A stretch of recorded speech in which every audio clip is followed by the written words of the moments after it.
বাবার হাতে প্রতিরাতে ইচ্ছের বিরুদ্ধে অসামাজিক কাজের শিকার হতেন মেয়ে শিফা। প্রতিরাতের এই নির্যাতন সইতে না পেরে শেষমেশ মামলা দায়ের করেন। সে মামলায় গ্রেপ্তার হয়ে জেল খেটে সম্প্রতি জামিনে মুক্তি পায় বাবা আব্দুস সাত্তার। এরপর সেই ক্ষোভে রাতে ঘুমের ওষুধ খাওয়ানোর পর আজ ভোরের দিকে ধারালো অস্ত্র দিয়ে হত্যা করে বাবাকে। পরে জরুরি সেবা 999 কল করে পুলিশকে শিফা বললেন, বাবাকে মেরে ফেলেছি, আমাকে ধরে নিয়ে যান। নিজ বাবার হাতে মেয়ে নির্যাতনের শিকার, আবার সেই মেয়ের হাতি বাবা।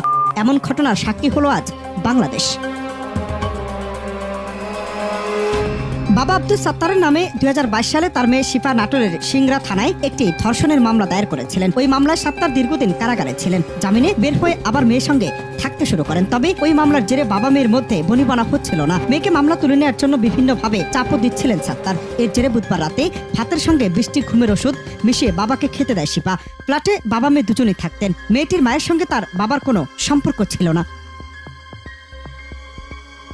আজ বৃহস্পতিবার ভোরে সাভার পৌর এলাকার মজিদপুরে একটি 5তলা ফ্ল্যাটে এ ঘটনা ঘটে। ঘটনায় পুলিশ বলছে, নিহত আব্দুস সাত্তার নাটোর জেলার সিংড়া থানার ভগা গ্রামের বাসিন্দা। তিনি তার 23 বছর বয়সী মেয়ে জান্নাতকে নিয়ে ওই ফ্ল্যাটে বসবাস করছিলেন। সাত্তারের মৃতদেহ উদ্ধার করে ময়নাতদন্তের জন্য শহীদ সরওয়ার্দী মেডিকেল কলেজ হাসপাতালের মর্গে পাঠানো হয়েছে। পুলিশ আরো জানায়, এই ঘটনায় সাত্তারের মেয়ে জান্নাত জাহান শিফাকে গ্রেফতার করেছে পুলিশ।